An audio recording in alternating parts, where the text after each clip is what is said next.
I always get lots of questions in regards to my meal plan, and I already shared it with you guys in the group, but I wanted to walk you through. I took some video of some different things that I was making as part of the meal plan. I want to just kind of share with you guys really quick so you can see some of the ways that I cook things. I, for the most part, do all this at the same time. This week was kind of weird for me because I was on the go a lot, so I wasn't able to do everything Sunday night that I wanted to because I was out of town.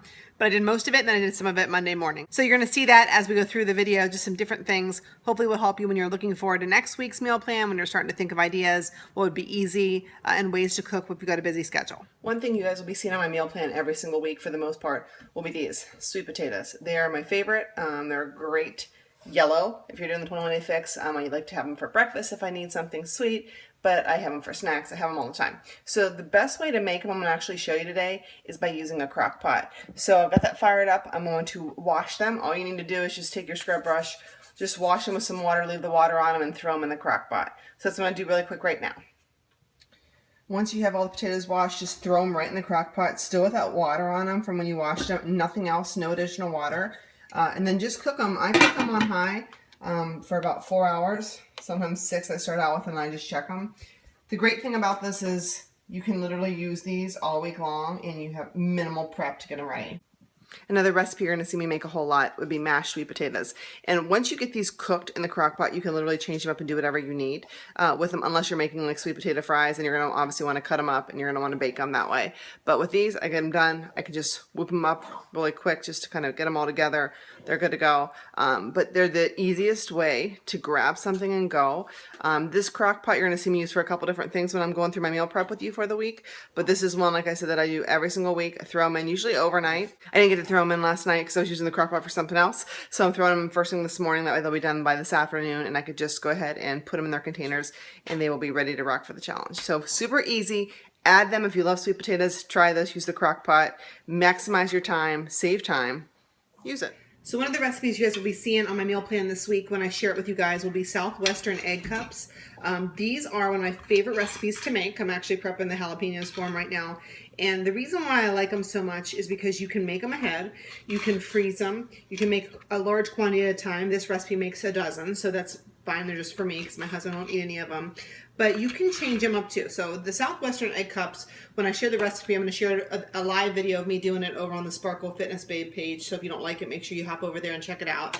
But my recipe includes black beans, the jalapenos, because I like a little kick to it, a little bit of cheddar cheese, nothing much, and egg whites that you mix up and then you bake them in a muffin pan.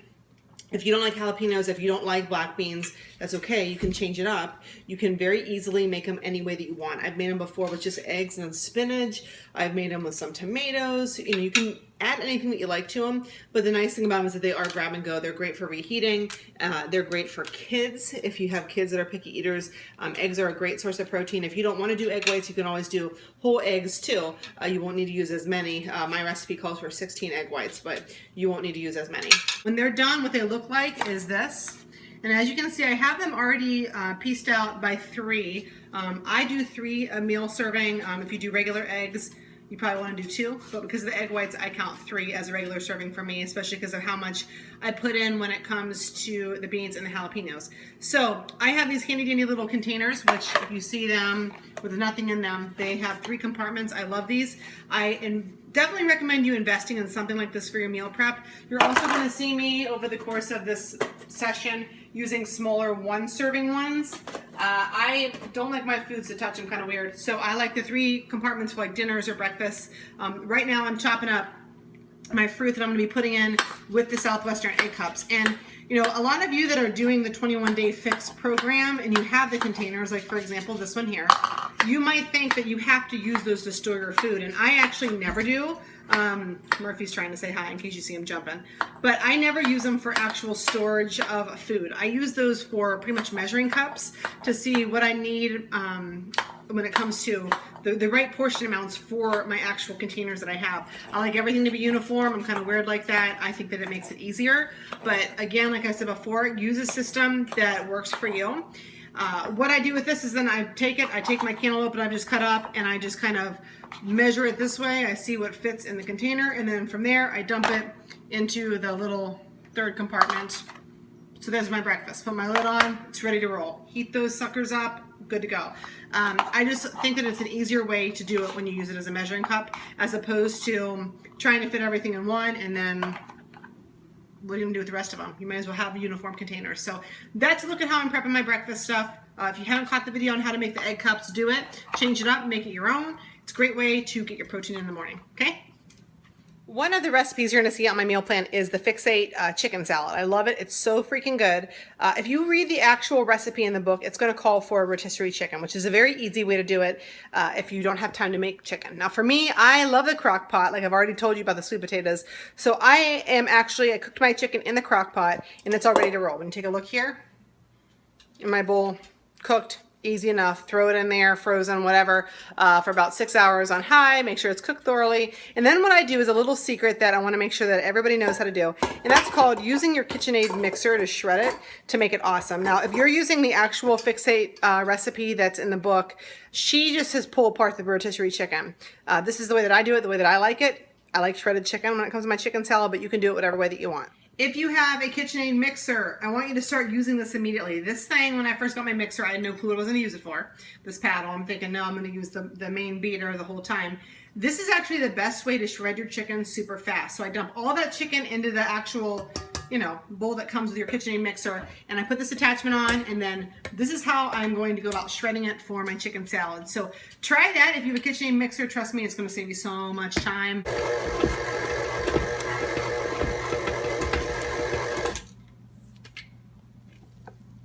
Check out that shredded chicken. Love it. So easy. Took 2 seconds. One thing I really like to do when I'm meal prepping is multitasking. So as the chicken was in the crock pot, obviously that was happening when I was sleeping, so that way that saved me some time. But one thing I'm going to do now is cook the spaghetti squash. It's going to be part of my spaghetti squash pasta for the evening. It's one of my favorite dinners. I make it a lot. I could eat it literally every meal, every single day. But all you do when you get a spaghetti squash is just grab it. They're, of course, the big yellow things that look like this in the store. Pretty soon they're going to be on sale at Aldi's, so be on the lookout. They're really good. But what I do is I cut them in half. They're still raw right here. I scoop out all the seeds so that way it's hollow. Place them face down on a cookie sheet. I don't even clean the stickers off. That's how lazy I am. And then I put them in the oven. I cook them for about 400, 425, depending on what kind of oven you have, how it cooks, for about 40, 45 minutes. And then I'll show you what happens when you're done, when it's done, in case you've never ever had a spaghetti squash. I'll show you how it goes from this big yellow thing to a spaghetti-like meal. Now, if you're worried about stickers and that kind of stuff, feel free to clean it off. I do absolutely nothing with the skins. Everything is coming from the inside, from this part in here, when it's all said and done with. So that's why I don't care about the stickers or anything like that. But yeah, put them in the oven, 400, 425, 40, 45 minutes. You be the judge.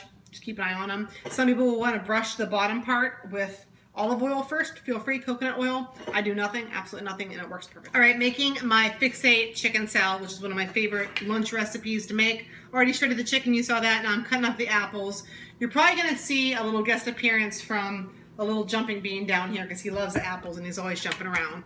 But this is a really great way, guys, to make wraps. There he goes, I don't know if you saw him. Told you, he loves apples. But this is a great thing to make for lunch. I use it as a snack sometimes. I put it on apples, in wraps, like I said, on lettuce. It's a really easy, great summertime recipe.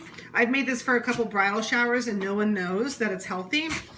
It's from, like I said, the Fix8 cookbook. It comes with a honey mustard dressing that you make. It's found on page 57 if you are a Fix8 cookbook person. But what's nice about it too is that you can, I doubled the batch and make a huge big bunch of it. It stays great all week long. Packs well, delicious. Like I said, nobody knows that it's healthy. So if you haven't tried it, I encourage you to add that to your meal plan. Give it a shot.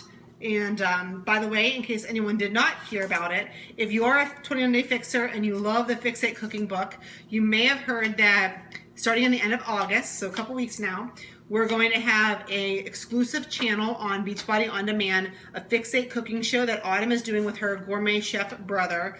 They actually were in the process of developing the second Fix8 cookbook and decided that it should just be a TV show. So they made it a TV show. And the recipes are all totally different, so if you think that it's going to be the same kind of stuff that's in Fix8, the Fix8 cookbook has 101 recipes. It's not. It's all totally new things. Kid friendly, kid tested. Autumn has her son Dominic there helping test food items out. So if you're an on-demand subscriber, you have access to that. So it's going to be a really nice thing to add every week, a new segment, which is some really great recipes. And if you're somebody that loves the spirits, they're going to have cocktails and all that good stuff too. So you're not going to be limited ways to make all that healthier. All right, guys. So it's time to get the spaghetti squash ready. It's out of the oven, so it's hot. Now this is why they call it spaghetti squash for those of you who are new to this game and you don't know what's going on. Murphy again is joining me. But you take a fork and you just start pulling it. And it's going to actually be kind of like spaghetti when you look at how it comes out. So that's how you eat it. I take this out, like I said, I just cooked it plain, nothing else going on with it. I use the grandma's tomato sauce recipe that's in the Fix8 cookbook. You'll hear me mention Fix8 a lot because I follow the Fix meal plan, so that's what I'm doing. And then I'm also making turkey meatballs to go with it. So in each one of these containers, these are the smaller containers, the individual size portions. I will have in here the squash, top with the tomato sauce, and then 2 meatballs, and then that'll be ready to roll for dinners this week. This is a great way to get in your greens if you're somebody who, when you're looking at the 21-day fix meal plan and you cannot figure out how to eat enough vegetables, this right here. Make it into spaghetti, I make it into lasagna, I've made it into breakfast casseroles before. Very versatile. Hop on Pinterest, find some great recipes, and give it a shot because it's really freaking good.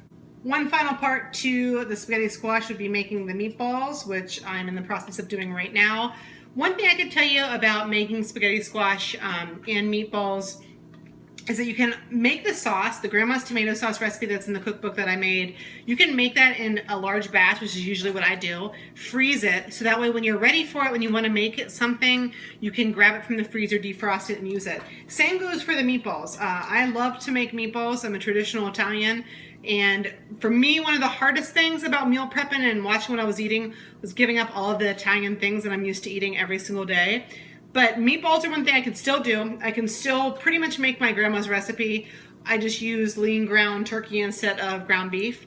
But I still make the same: garlic, whole wheat panko crumbs, usually some egg in there, and then I can always freeze these and grab them later. The nice thing about making meatballs, if you're not making them, you're not freezing them, is that you can do a lot with ground beef or ground turkey. So if you have excess of it, like for example, on my meal plan, you're gonna see one night I'm having healthy taco salads. Now I'm gonna have some of this left over, some of the meat left over. What I'm gonna do with that is actually use some of the Southwest seasoning that is Fix approved to make it a taco meat.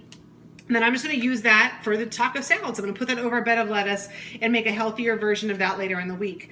Instead of using sour cream, I'll use a little bit of Greek yogurt, which is a red container if you're doing the fix. I will do more vegetables, less cheese, use a blue container if I am using cheese on it.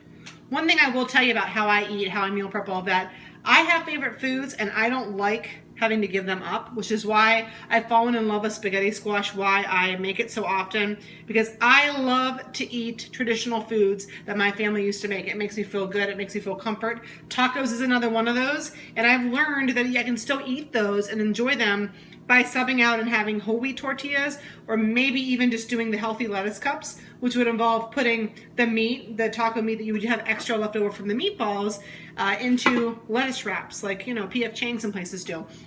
So there's ways you can make everything healthier. It's just you have to be willing to step outside your comfort zone and try these new recipes and see what you like. I never thought I would eat spaghetti squash and favor it over regular pasta, and here I am. I eat it pretty much every single week, sometimes multiple times a day because I just love it that much.